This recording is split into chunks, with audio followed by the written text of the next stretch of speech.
Halo semua, selamat datang di saluran naskah tengah malam. Di saluran ini, kita akan mendengarkan sebuah cerita dari beberapa sumber yang beredar. Pada kesempatan kali ini, saya akan membawakan sebuah cerita tentang kejadian aneh di malam pengajian. Untuk itu, jangan lupa menutup pintu, matikan lampu, dan tarik selimutmu. Kisah ini dialami langsung oleh suami saya, IR, ketika dia duduk di bangku kelas 9 MTS, Madrasah Sanawiyah, atau setara SMP, Sekolah Menengah Pertama. MTS tersebut adalah lembaga pendidikan berbasis Islam, sehingga mata pelajaran agama Islam memiliki porsi yang lebih banyak dibanding SMP pada umumnya. Kejadian ini berlangsung di salah satu masjid di daerah Jati Sampurna, Kota Bekasi, Provinsi Jawa Barat. Saat itu, bapak mertua saya, Pak Muji, rutin mengikuti sebuah jamaah atau perkumpulan di masjid yang dikenal dengan nama Majelis Itikaf. Kegiatan ini tidak hanya berisi itikaf atau berdiam diri di masjid, tetapi juga kajian-kajian rutin untuk memperdalam ilmu agama dan pengajian bersama. Pengajian ini dilaksanakan setiap malam minggu dan hanya diikuti oleh laki-laki, dipimpin oleh seorang pemuka agama yang biasa dipanggil Pak Haji. Masjid itu sendiri memiliki arsitektur yang khas dengan ornamen kaligrafi yang menghiasi dinding dan halaman yang luas, menciptakan suasana damai dan khusyuk. Suatu hari Pak Muji mengajak IR untuk ikut serta dalam pengajian tersebut. Ini adalah pengalaman pertama dan terakhir yang diikuti IR, namun menjadi kenangan yang tak terlupakan seumur hidupnya. Meskipun kini IR sudah memiliki 3 anak, dia masih sangat jelas mengingat kejadian itu. "Sana Gi, ikut bapak pengajian. Daripada malam minggu kamu keluyuran gak jelas," seru ibu dengan nada yang penuh kasih sayang. "Iya, IR ikut bapak ya pengajian," tegas bapak.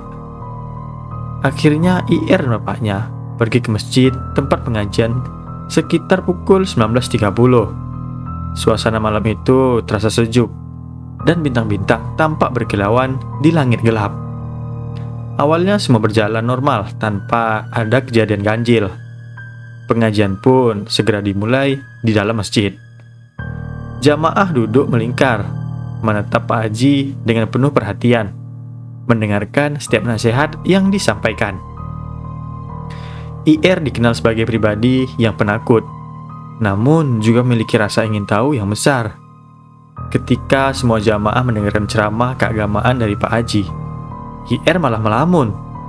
Pikirannya kosong, matanya jelalatan melihat semua sudut masjid, terutama di luar masjid yang gelap gulita dan dikelilingi pohon-pohon besar. Suara cengkerik malam menambah kesunyian yang menyelimuti suasana. Tiba-tiba, dia melihat sorot lampu merah dari luar masjid yang menyala redup.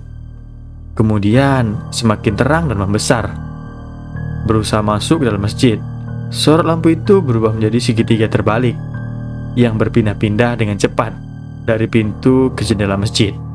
IR merasa penasaran dan ketakutan. Bertanya-tanya dalam benaknya, ini makhluk apa? Kenapa bisa berpindah tempat dengan begitu cepat? Keingintahuan dan ketakutan membuatnya terpaku, tidak bisa mengalihkan pandangan dari sorot lampu misterius itu. Tiba-tiba, pintu utama masjid yang tertutup rapat terbuka sendiri dan terbanting dengan kencang. Pintu tersebut terletak di bagian tengah bangunan masjid dan menjadi akses utama jamaah untuk keluar masuk. Angin kencang masuk bersamaan dengan pintu yang terbuka, terasa oleh semua jamaah. Sekelompok kelelawar terbang dengan brutal dari dalam masjid, melintasi ruang pengajian dengan suara berisik, membuat semua jamaah merunduk dan heran dari mana datangnya kelelawar tersebut. Pak Haji dengan sigap sudah melempar tasbih sambil memutar-mutar di atas kepala, membaca doa tanpa henti. "Awas Pak Muji!" teriaknya. Pak Muji dan jamaah lain membentuk lingkaran melilingi IR yang ketakutan. Wajah IR pucat pasi. Dia hanya bisa diam 1000 bahasa. Berusaha menenangkan dirinya yang bergetar ketakutan.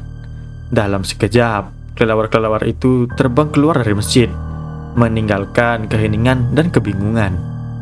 Tasbih Pak Haji tepat mengenai lampu sorot itu. Dan sekejap, sorot lampu meledak dengan suara nyaring, seperti ledakan bom. Semua jamaah kaget dan terkejut, tidak bisa mempercayai apa yang baru saja terjadi. Beberapa dari mereka berbisik, meragukan apa yang baru mereka saksikan. Sementara yang lain terlihat lebih tenang, seolah sudah terbiasa dengan kejadian-kejadian aneh di dalam masjid. Baik Bapak-bapak, kita sudahi pengajian hari ini. Semoga kita selalu menjadi hamba Allah yang senantiasa beriman dan bertakwa. Wabillahi taufiq wal hidayah. Wassalamualaikum warahmatullahi wabarakatuh, ujar Pak Haji menutup pengajian. Semua jamaah menjawab, "Waalaikumsalam warahmatullahi wabarakatuh." "Silakan pulang semua bapak, hati-hati di jalan. Pak Muji dan IR, jangan langsung pulang ya, ke rumah saya dulu. IR, jangan biarkan pikiranmu kosong. Zikir terus dan selalu ingat Allah," pesan Pak Haji sebelum jamaah pulang. Setelah semua jamaah meninggalkan masjid, Pak Haji, Pak Muji, dan IR menuju rumah Pak Haji yang tidak jauh dari masjid. Rumahnya masih terbuka lebar karena istri Pak Haji mengelola warung kelontong yang buka hingga larut malam. Suasana hangat dan akrab menyambut mereka di dalam rumah. "Assalamualaikum," sapa mereka dengan ramah. "Waalaikumsalam warahmatullahi wabarakatuh. Mari silakan masuk," jawab Bu Haji dengan senyuman yang menyenangkan. "Bu, tolong ambilkan air putih di gelas," pinta Pak Haji lembut. Bu Haji segera memberikan segelas air mineral. Setelah membaca doa, Pak Haji meraupkan air doa tersebut ke wajah IR dan memberikan untuk diminumkan. IR menghabiskan segelas air mineral yang telah didoakan dengan sigap, merasakan ketenangan yang perlahan mengalir dalam dirinya. Setelah IR tenang dan tidak merasa ketakutan lagi, Pak Haji dan Pak Muji berbincang santai, membahas berbagai hal, mulai dari kegiatan di masjid hingga perkembangan anak-anak. "Tadi itu makhluk apa ya Pak Haji?" tanya Pak Muji penasaran. "Itu adalah jin penunggu masjid. Tidak apa-apa. Dia sudah pergi dan tidak mengikuti IR lagi. Dia hanya suka melihat IR dari jauh," jelas Pak Haji dengan tenang. Kelegaan menyelimuti Pak Muji dan IR. "Tapi kenapa jin mengganggu?" tanya Pak Muji lagi. "Dia ingin menunjukkan kehebatannya dan agar kita semua mengakui keberadaannya," jawab Pak Haji. Dengan singkat memperjelas hal yang masih menyimpan tanya di benak mereka. Pak Muji dan IR sudah boleh pulang agar IR bisa segera istirahat. "Nak, ingat, zikir terus ya, dan selalu ingat Allah," pesan Pak Haji. IR mengiyakan dengan sopan, menyadari pentingnya pesan tersebut di dalam kehidupannya. Ketika mereka berjalan pulang, IR merenungkan pengalaman yang baru saja ia alami. Dia merasa beruntung bisa berada di bawah perlindungan Allah. Meskipun peristiwa aneh itu sempat membuatnya ketakutan, dalam hati dia berjanji untuk lebih mendekatkan diri kepada Allah dan menjalankan ajarannya dengan lebih serius. Masjid tersebut adalah milik sebuah keluarga yang saat pembangunannya mempercayai hal-hal mistik. Mereka melakukan praktek syirik, seperti memotong ayam cemani dan menjadikan darahnya sebagai pondasi, serta menanam miniatur pocong sebagai dasar bangunan. Hal itu tentu bertentangan dengan ajaran Islam. Akibatnya masjid itu sepi dan ditinggalkan para jamaah. Bahkan warga sekitar pun enggan beribadah di sana. Sebagai umat Islam, mari kita amalkan ajaran Islam yang murni, hanya percaya kepada Allah dan Rasul-Nya. tanpa embel-embel ilmu kejawen dan tanpa terjerumus pada hal-hal mistis yang dapat menjerumuskan kita kepada kesyirikan. Pengalaman IR tidak hanya menjadi kenangan, tetapi juga perjalanan berharga tentang kekuatan iman dan pentingnya menjaga ketauhidan dalam setiap langkah kehidupan. Dia sadar bahwa dalam setiap ujian dan cobaan, Allah selalu bersama hamba yang beriman. Dan begitulah pengalaman IR di malam pengajian itu menjadi kisah yang tak terlupakan.